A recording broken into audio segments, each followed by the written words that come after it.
시청자 여러분 안녕하십니까? 한시의 스토킹 진행의 온인주입니다. 강대강 대치라는 이 절벽 끝에서 새로운 길이 열리게 될까요? 미국과 중국 예정대로 9월 1일에 추가 관세를 부과했습니다만 대화의 채널, 이 협상의 가능성을 남겨놓으면서 불씨를 살려줬습니다. 협상의 진입 단계에 이제 돌입하게 되는 것인지 아니면 간보기에 불과한 것인지 어느 날 갑자기 또 도돌이표가 되는 건 아닌지 여전히 불확실성이 산적해 있습니다. 확실한 게 하나도 없죠. 그런데 한 가지 분명한 사실은 이런 불확실성이 가득한 시장에서는 기민한 트레이딩 스킬만이 살아남을 해답이라는 점입니다.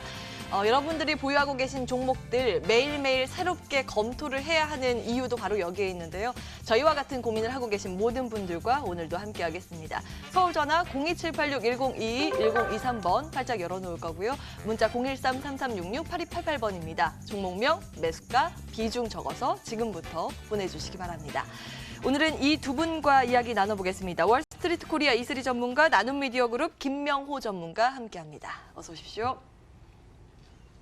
네, 일단은 우리 시장이 반등에는 나서고 있습니다. 사실 장 초반에는 뚜렷한 방향성을 찾지 못했는데 제약바이오 위주의 강세가 나타나면서 코스닥 지수가 상승폭을 확대하고 있는 현재 구간입니다. 두 분은 어떻게 진단하고 계신지 먼저 김명호 전문가님.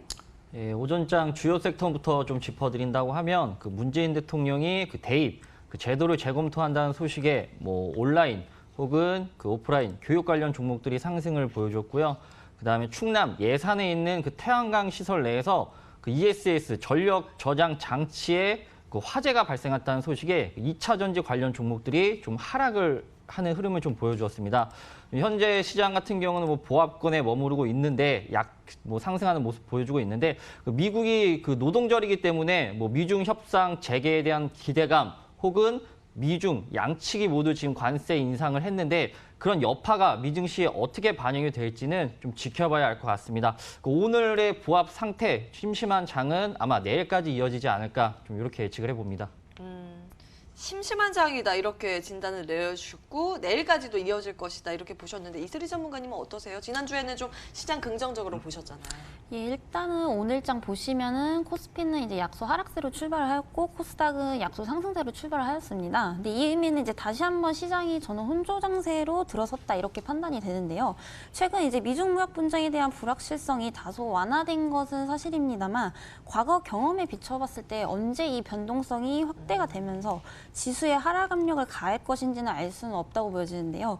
그만큼 국내 증시는 이제 대외적인 이슈에 따라서 좌지우지 되는 경우가 이제 상당하다고 보겠고요.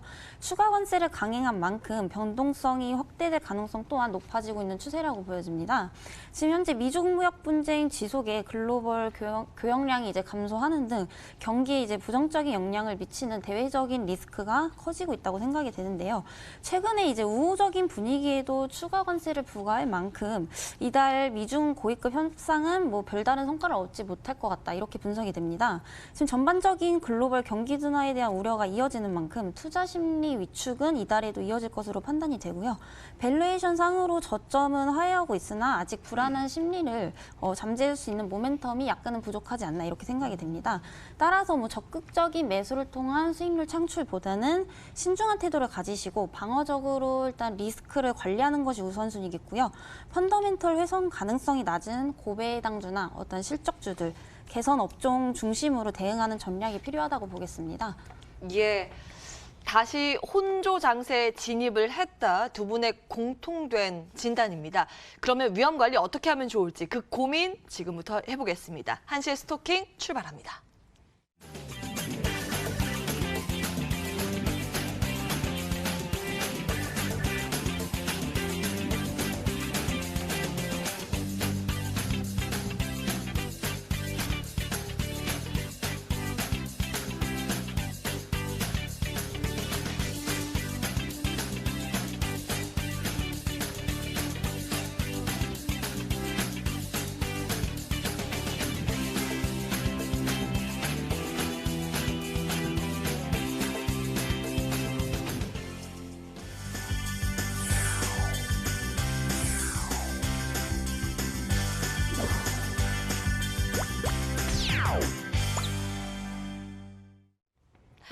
여러분들의 전화, 문자를 기다리는 동안 특징주 분석하는 톡 쏘는 종목 시작합니다. 오늘도 세 종목 준비되어 있습니다. 자, 첫 번째는 메가임디. 오늘부터 뜨거웠죠. 문재인 대통령의 지시에 교육주가 동반해서 날아오르고 그 안에서도 가장 탄력적인 움직임을 보이고 있습니다. 문재인 대통령이 대입제도 재검토를 시사하는 발언을 하자 또 정시 확대 혹은 수능 개편 등의 가능성에 시장은 관심을 기울이고 있고요. 사실 직접적인 연관이라기보다는 테마적인 움직임이 나타나고 있습니다. 메가스터디 등등의 종목도 강한 상승세를 시현하고 있는 가운데 메가임디는 개장 직후에 얼마 되지 않아서 바로 상한가로 직행하는 움직임이 포착됐습니다. 전문가의 분석, 시각은 어떤지 잠시 뒤에 의견 체크해 보겠습니다. 두 번째로 영화테크 보실까요? 일단 대규모 공급 계약 소식이 단비로 작용을 하고 있습니다.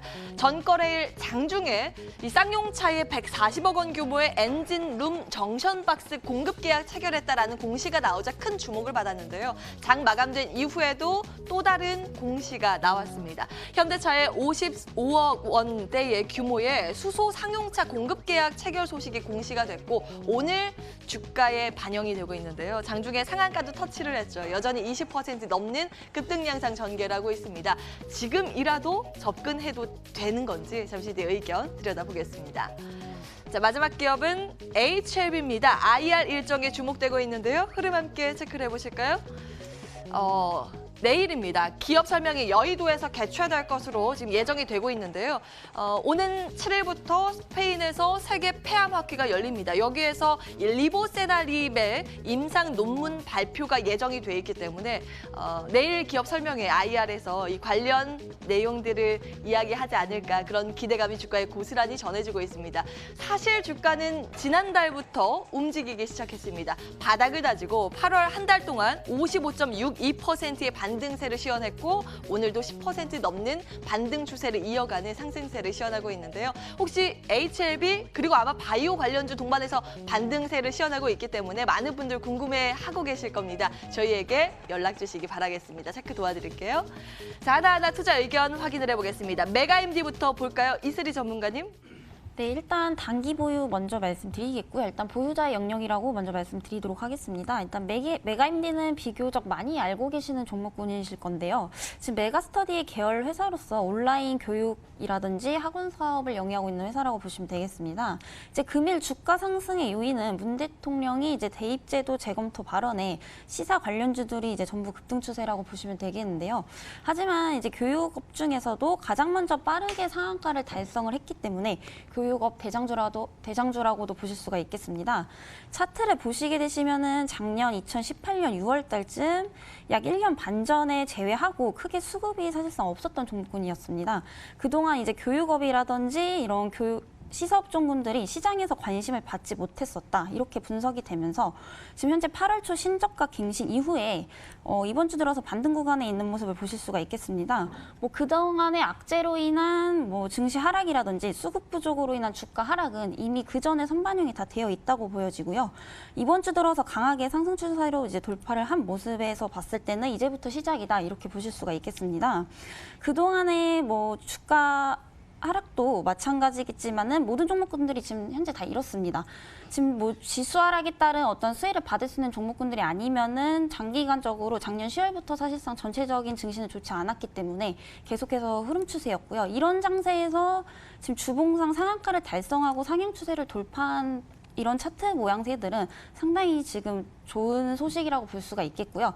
하지만 이제 신규 진입을 하시기에는 상당히 조금 무리수가 있으신 게 상한가를 친 종목들은 그만큼 이제 신규 매수를 하시게 되시면은 급락할 가능성도 상당히 농후합니다. 그렇기 때문에 어떤 리스크적인 요인이 굉장히 크다고 보실 수가 있겠고요. 일단은 보유자의 영역이라고 말씀을 드렸을 때 전 저항대 구간인 3,250원까지는 또 충분히 올 수가 있다고 보여집니다. 현재 지금 장세도 보시면 아시겠지만은 어떤 모멘텀을 가지고 간다기보다는 사실상 아직까지도 시장 테마로 인해 움직이는 종목군들이 훨씬 많습니다. 그렇기 때문에 단기적으로는 이어질 가능성이 상당히 높다. 이렇게 보기 때문에 일단 1차적으로는 3,250원까지 목표가 지정해 드리겠고요. 손절가는 전 저점 구간인 이제 2,110원 선까지 말씀드리도록 하겠습니다. 네. 단기 급등에 따른 변동성이 내재돼 있기 때문에 신규 접근은 신중하자. 그러나 단기 급등, 그러니까 보유자의 영역에 한해서 단기의 상승 여력은 충분히 남아있다. 메가임디 이렇게 정리해 보겠습니다. 이어서 영화테크 보실까요? 일단 공급 계약 소식인데 규모가 꽤 큽니다. 주가의 상승세 어디까지 이어질 수 있을까요? 김명호 전문가님. 예, 영화테크 같은 경우는 뭐 자동차의 정션 박스 그리고 전기차, 뭐 2차 전지 부품 관련 제작을 해서 공급을 하는 회사인데 지난 금요일에 그 쌍용차의 145억 규모 그리고 현대차의 55억 규모의 그 공급 계약 체결 소식에 따라서 오늘 상한가에 안착을 했다가 뭐 지금 한 27%대 상승하는 모습 보여주고 있는데 그 우선 재무제표부터 보신다고 하면은 그 매출액, 영업이익, 당기순이익 좀 감소 추이에 있었습니다. 그리고 이번 2분기에 좀 적자 전환을 했는데 이번 공급 계약이 지금 200억 가까이 됩니다. 그렇기 때문에 이 계약이 반영이 되는 하반기 실적에는 좀 기대해 볼 만하다. 흑자 전환과 함께 이번 연도 실적까지도 좀 호황으로 나올 것 같고요. 차트 보신다고 하면은 지금 상장한 이래로 지속적인 하락 흐름 이어가다가 6,290원 저점 찍고 다시 소폭 상승하는 모습이었는데 박스권 뭐 13,000원 상단 부근 그리고 뭐 하단 부근 같은 경우는 뭐 7,000원 정도 이제 박스권이다 보기도 좀 애매하긴 하지만 뭐 상승했다가 다시 하락했고 다시 고점 찍고 지금 하락하는 추이에 있다가 오늘 호재 이슈로 좀 급등을 했습니다. 이러한 공급 계약은 물론 뭐 시가총액 대비해서 굉장히 큰 금액이긴 하지만 좀 단기성 호재 이슈로 그칠 가능성이 좀 크기 때문에 신규 접근은 스탑 의견 드리겠고요. 더군다나 오늘 상한가 안착했다가 상한가가 풀렸기 때문에 혹시라도 보유 중인 시청자님 계시다고 하면은 절반 정도는 수익 챙기시는 게 좋을 것 같습니다. 이렇게 영화테크에 대한 추가 전략 모색해봤습니다. 이제는 여러분들 종목 고민 속 시원하게 해결해 드려야 될 텐데요. 내용 들고 바로 돌아오겠습니다.